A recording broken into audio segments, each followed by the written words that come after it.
Resident Evil 2 came out in 1998, after 2 years of development. With this release, Capcom knew that they could not repeat the slow, methodical nature of the original, so instead, they came up with a different approach. Use enemy numbers to instill the foreboding sense of dread and panic into the player. Players all over the world had already experienced Resident Evil. They were used to the 2 or 3 enemies in each room, so how about 5 to 7 enemies instead? Now that is a mighty jump, and they did indeed pull it off. Not only were there more enemies in each encounter, a lot of the times they were also faster, most notably the zombies. The undead had 3 different walking speeds, from shambling to a full-on power walk, all random too, so you could never really truly predict how an encounter was going to play out. Even later enemies, such as the Ivies, whilst not truly fast, constantly respawned, meaning that you were never truly safe in the corridors that they inhabited. It was what Capcom felt was the next step in the franchise, and truly paved the way for future entries to follow. Now, obviously, for such a sequel, players needed new enemies to face, and Capcom from the start didn't want the game to reuse too many ideas from the first game. Sure, zombies, zombie dogs, and spiders made sense to bring back, but the game needed its own fair share of dangerous creatures. We have the previously mentioned Ivies, roaches, the giant moths, and the invincible, ever-present T-103. But Resident Evil 2 also needed something seriously dangerous. Something that could end your game quickly due to mismanagement. You know, like the original's Hunter. These enemies were a fantastic addition to the first game. Introduced halfway through, the Hunters challenged the player's knowledge and skills that were accumulated up until that point, and were fast, deadly, and everywhere. Players had to quickly adapt or die. They were used to slow, shambling zombies and fast but easy Cerberus, not lizard-human hybrids that could kill you in one hit. But Capcom didn't want to reuse this enemy. Maybe they thought it would be too predictable. Or perhaps the reason was just that they wanted to create something entirely new. In either case, we definitely got something alright. An enemy that was familiar but different in its own way. A skinless humanoid that crawled along the ground, blind but with a heightened sense of sound. These creatures were far more subdued in design, but nevertheless cemented their design into the Resident Evil franchise for years to come. Of course, I am talking about the Licker. Unlike the first Resident Evil, players didn't need to wait long in order to face these creatures. In fact, Capcom decided to go the exact opposite approach this time, and have you encounter them in the first 10 minutes of the game. We encounter one shortly after entering the RPD. The game lulls us into a false sense of security, with an empty hall and an empty waiting room, a stark contrast to the terror that we trudge through in the streets outside. But just as we are getting comfortable, we witness a monster crawling along the outside of the precinct. With this one moment, we realize that the precinct is definitely not safe, and panic sets in as we now wonder whether coming here was a good idea in the first place, as it may harbor even more dangerous enemies than outside did. As we walk through the next room, with the camera angle that looks like an enemy peering in at us, the headless corpse laying on the ground with its head being twisted off, and a constant dripping sound, our thoughts of this precinct being safer than the streets slowly fade away, and instead we become more and more fearful of what lies ahead. Just as we reach the end of the hallway and encounter the source of the dripping noise, the game takes control away from us, and we now witness the introduction of our new friend.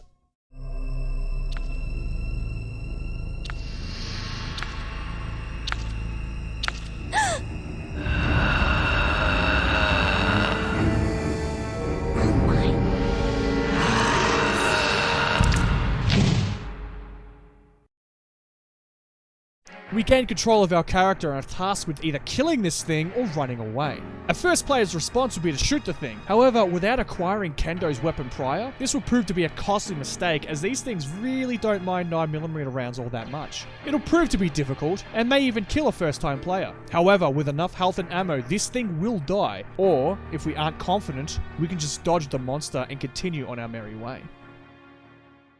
The introduction to the Licker is suspenseful and well executed. We are first given a quick glimpse of them, one that can be missed if we are too fast or if we go back to the previous camera angle. And in the hallway we are shown a corpse, one that is heavily insinuated to have been killed by the monster. The enemy then makes itself present and we are left to deal with it with the limited resources that we have at this point in the game. This area also has enough room to show the player the different abilities of the Licker. Speaking of which, we might as well go through those abilities now. As shown in its introduction, Lickers can scale walls and ceilings, which is usually used to catch its prey off guard or reposition. They are fast on their feet as well, able to keep up with injured players with relative ease, making running away a difficult, albeit possible, option. Now, just like the Hunter in the first game, Lickers have 3 attacks at their disposal. They can swipe at our character's knees, which is their least damaging attack. It's also highly abusable, as they only ever attack with their right arm, meaning that you can hug the left side of their body to avoid damage. However, their swipe does have a wider arc, meaning that it's very difficult to do this from their front.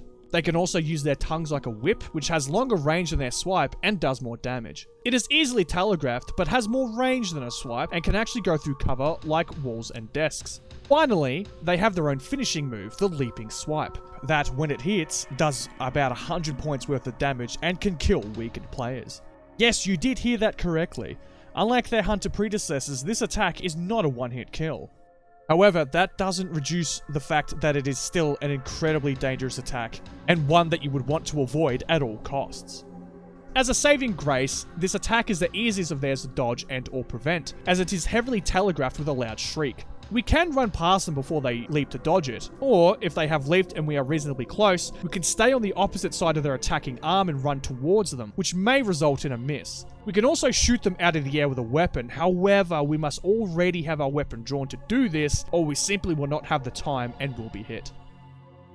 Something unique to the Licker as well, as we find out upon their introduction, is that they are completely blind. Why? Well, due to their mutation reforming their muscle and bone structure, as well as exposing their brain, they lack the necessary eyes to see. Due to this, a Licker can only hear where you are. You can play this to your advantage. As well, yes, running in a room will immediately alert a Licker to your presence. Walking at a distance will leave them none the wiser, and you can safely traverse the area without being harassed. However, once they are close to the player, any movement will alert them and potentially set them off. So if they are too close, you can take one step, which the Licker will listen to. Then, when they go back down, you can take another step. But this is risky, as if at any time you touch a Licker, or you're just too close for its liking, it will be alerted. So try and avoid that as much as possible.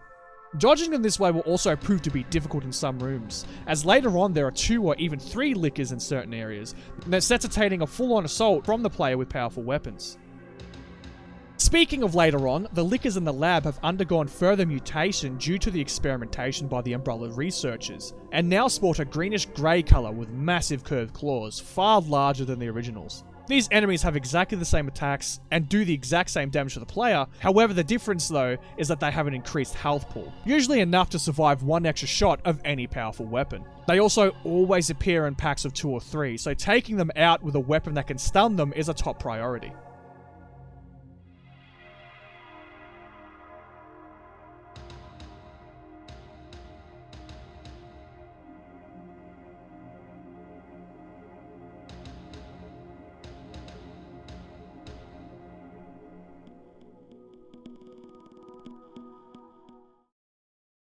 Now, let's go over how to actually kill these things. The handgun is never really a good option, as mentioned previously, as the Lickers barely stagger to any hit and will continue to slice you up like roast beef. But if you are skilled enough, you can shoot a Licker once, reposition to its side, shoot again, and rinse and repeat. While this is risky and sometimes might not even work, it is the most effective way of killing one of these things with a pistol. Even Leon's C handgun isn't recommended, as whilst the DPS is 3 times as fast due to the 3-round burst, with each burst now stunning them, it doesn't stagger them like power weapons do, leading to you trading hits. Now, for Leon, the most effective weapons are most definitely the shotgun and the magnum. The shotgun will be your go-to weapon for most of the game anyway, and is very effective at knocking Lickers on their back. You can get them into a loop, meaning that they'll never be able to hit you. 2 to 3 shots at close range will do the trick, or 3 to 4 for the evolved variant. The shotgun does have a little quirk though. Rarely, it will not knock a Licker back with its shot, leading to the Licker being slightly stunned instead, which will leave it time to attack you whilst you pump the next round. This can lead to unfortunate situations where you can trade damage with a Licker 2 to 3 times before they die. Rare, but possible and definitely annoying. The C shotgun is also an excellent choice, but you only ever get the chance to shoot the evolved Lickers with it considering how late into the game you get this upgrade. Nevertheless, it'll one-shot Lickers at close range and 2 to 3 shot evolved Lickers. The Magnum is always a one-shot for the normal Lickers, or 2 shots for evolved, making this an excellent choice for them. And honestly, with the amount of Magnum ammo you get during the game, you can use it for the Lickers once you get it. The Seed Magnum is almost always a one-shot kill for the evolved Lickers, but can rarely be two. Still a good choice, although that slow firing rate can definitely get you in trouble if you somehow miss. Now for Claire, the bowgun is never recommended, as sure, it only takes 3 shots, but you will trade hits every time as the Licker will not be stunned. No one uses the bowgun anyway, so it's not really an issue. Her trusty grenade launcher is definitely the ideal weapon to use. Grenade and flame rounds will 2-shot these Lickers, and will give you breathing room as they will stun them on their back, and acid rounds will always one-shot normal Lickers, and you can rarely one-shot evolved Lickers with it too. Now for both characters, the SMG is an excellent choice as it stuns Lickers with each shot, leaving them no time to retaliate. As you can see, both characters have a couple of options to efficiently eliminate these monsters, and once you know where each of them are, they'll never really be a problem unless you are caught with your pants down. Now, you probably noticed that I've been comparing Lickers to Hunters a couple of times in this video. I mean, it's easy to see why. Both are higher tier enemies, both are mutated creatures, both have claws, both are resilient, and both can kill you at a moment's notice. The Licker is definitely RE2's answer to RE1's Hunter, but in all honesty, they lack the impact that the original Fiends have. Hunters made their appearance in the original game at a time that we got comfortable. They ramped up the speed of the game and forced us to play differently and use different tactics to unlock the rest of the mansion. Now, yes, with the Lickers, they appear much earlier on when we least expect the game to introduce such terrifying foes. However, unlike Hunters, Lickers are fairly rare throughout the game and never require us to change how we play. We learn early on that we need a power weapon handy to combat the high number of zombies that the game has, so when the Lickers do appear, we are never really caught off guard as we will most likely have a power weapon with us already. The only time they might catch us is in their first encounter in the A scenario and never really in the B scenario. They are also far easier to kill as they are slower to react and don't reposition after a knockback, make them extremely predictable and easy to kill after the first round. Not only that, but due to their blind nature, they can also be avoided entirely if you're far enough, as you can just walk where you need to be. Something else that doesn't help is the fact that they are just rare. I'll put their numbers on screen now so that you can see. For normal Lickers, especially in the A scenarios, you barely see them, with Leon only ever encountering 5 and Claire only encountering 7. Obviously, with B being the harder campaigns, we'd get more, but it's only an increase of 3 or 4 with both characters seeing maybe 8 or 9 Lickers. Interestingly, there are more evolved Lickers than normal ones, and they are all in the lab. A scenario has 6 for each character, and B has 11. Overall, even combining both types of Licker variations, each scenario has fewer Lickers than Hunters in the first game. Coupled with the fact that these creatures aren't that much of a threat as they are easier to counter and or kill, these enemies, while sporting a fairly unique design, don't leave a lasting impact on the player as much as Hunters do. Hunters to this day still make my heart race at times. Lickers, unfortunately, have never really done that for me. They've left an impact in the franchise, sure, but for many players, including myself, they are just cannon fodder. Now, obviously, we also have to talk about Resident Evil 2 Remake. This game, in my honest opinion, introduces the Licker in a much better way. They are found later into the campaign after you use the valve handle to stop the steam in the locker room, which, on a first playthrough, is about 30 to 45 minutes into the game. They are introduced through gameplay rather than a cutscene, and at first you think that they haven't really changed all that much, but that couldn't be any further from the truth. They are far tankier this time around, able to withstand upwards of 5 shotgun shells or 2 to 3 acid rounds. They are faster as well, easily able to catch up to you when alerted and slice you down. They are so fast, in fact, that you can't actually outrun them anymore.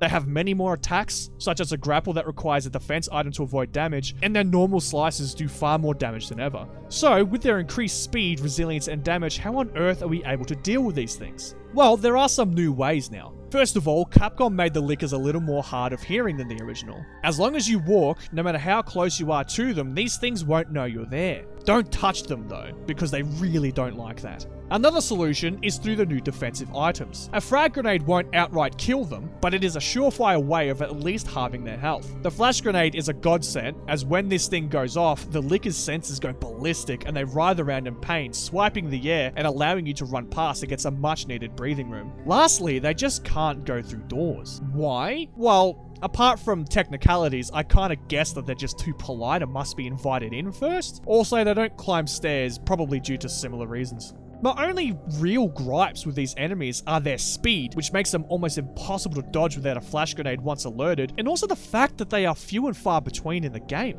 As you can see here, Lickers barely appear, and with the outright removal of their evolved variations in the lab, it makes them even rarer. It's somewhat understandable, as RE2 Remake has far fewer enemies in general, with completely different balancing as well, but even with those factors taken into account, their impact just really isn't felt all that much. However, I must say that when you return to the precinct after William's boss fight, and you have those Lickers patrolling the first floor corridors, all the while the T-103 is chasing you down, that is pure terror. As if you run, the Lickers know where you are, but if you walk, Mr. X will catch up and introduce you to the floor. Sure, you could kill the Lickers, but the gunfire will alert the tyrant to your position immediately, and Lickers are incredibly resource intensive to take out, let alone two in the same room. It's such a frustrating area of the game, but I think it's also the Lickers' time to shine, as they are a much bigger threat when you don't have the ability to focus solely on them. The best moment for sure, but gone in a flash when you know what you're doing. Now, talking about the series itself, Lickers have returned in multiple RE entries in some form or another. These games are on screen now. As you can see from this list, the Lickers appear to be a Capcom favourite, but something else is interesting too. Lickers have surprisingly few variations. They have 4, which is in stark contrast to Hunters who have a staggering 10. One possible reason for the lack of Licker variations may be due to the lore, specifically how they are created. The Licker is a product of zombies going through the V-Act process from the T-virus, so they are in essence impossible to create in any other way. Seeing how zombies are usually an unfortunate side effect of a virus and not the main goal, Lickers aren't all that viable to create, as no bioweapon manufacturer wants to deal with zombies. Lickers have also appeared in most of the live action entries and some of the CGI entries as well. The movies are outside the scope of this video, so I won't be delving into them now. However, it's always been interesting to me just how much the movies like to bring these creatures back, and how annoying it is that they don't really like to introduce anything else from past games. Regardless, their inclusion is always appreciated and usually leads to some fun action. I know this video seems like I hate these monsters, with how negative I've been towards them and how I've basically said Hunters are better. But I don't hate them. I really like these creatures. It's more so that their introduction, coupled with their decreased difficulty in the games that they appear in, leave much less of an impact on the player. RE2 Remake kind of fixed this, making them tankier and more lethal, but even then, they kind of dropped the ball there, as there are far less of them to compensate for the increased difficulty, not to mention the outright removal of the advanced Lickers. The thing is, these creatures are fine. They are a fan favourite for a reason. They have a very unique design, with their blindness playing into how they are dealt with in their respective games. Their ability to scale ceilings and walls, along with their multiple range attacks, makes them a threat at any range, and whilst I have said they are relatively easy enemies, they still have the ability to end your game at a moment's notice if you're not careful. My opinion on them doesn't change the fact that they are an iconic Resident Evil enemy, and again, I still like them.